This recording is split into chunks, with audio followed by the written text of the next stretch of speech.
ಕುರುಬರ ಸಮುದಾಯದಿಂದ ಇವತ್ತು ಪತ್ರಿಕಾ ಮೀಟನ್ನು ನಾವು ಕರೆದಿದ್ದೀವಿ. ಕಾರಣ ಮೊನ್ನೆ 3ನೇ ತಾರೀಕಾದ ಸಚಿವ ಸಂಪುಟ ವಿಸ್ತರಣೆ 2ನೇ ಬಾರಿಗೆ ಆಗಿದ್ದು, ಅದರಲ್ಲಿ ಕುರುಬ ಸಮುದಾಯದವರಾದ ಬ್ಯಾಡಗಿ MLA ಅವರಾದ ಬಸವರಾಜ ಶಿವಣ್ಣ ಅವರ ಲಿಸ್ಟಲ್ಲಿದ್ದರು ಅಂತ ಗೊತ್ತಾಯ್ತು ನಮಗೆಲ್ಲ. ಹೀಗಾಗಿ ನಾವೆಲ್ಲ ಬೆಂಗಳೂರು ಹೋಗಿದ್ವಿ. ನಾಗೇಂದ್ರವ್ರು ಆಗ್ತಾರೆ, ಹಾಗೆ ನಮ್ಮ ಬಸವರಾಜ ಶಿವಣ್ಣವರು ಆಗ್ತಾರೆ ಅಂತೇಳಿ.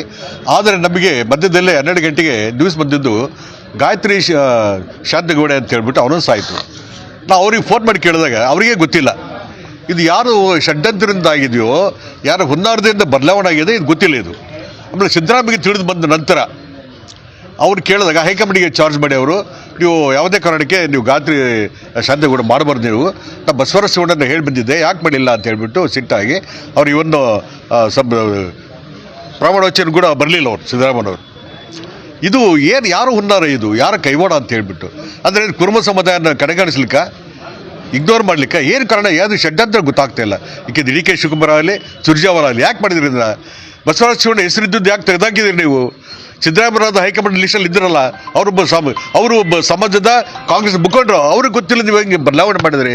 ಇದರ ಹಿಂದೆ ಎಲ್ಲ ಏನು ನಿಮಗೆ ಯಾವ ಕಾರಣ ನೀವು ಬದಲಾವಣೆ ಮಾಡಿದ್ರಿ? ಅಂದರೆ ಕುರುಬ ಸಮಾಜಕ್ಕೆ ಅನ್ಯಾಯ ಮಾಡಿದಾಗೆಲ್ಲ ಇಡೀ ಕಲ್ಯಾಣ ಕರ್ನಾಟಕಕ್ಕೆ, ಉತ್ತರ ಕರ್ನಾಟಕದ ಭಾಗದಲ್ಲಿ ಯಾರೂ ಇಲ್ಲ.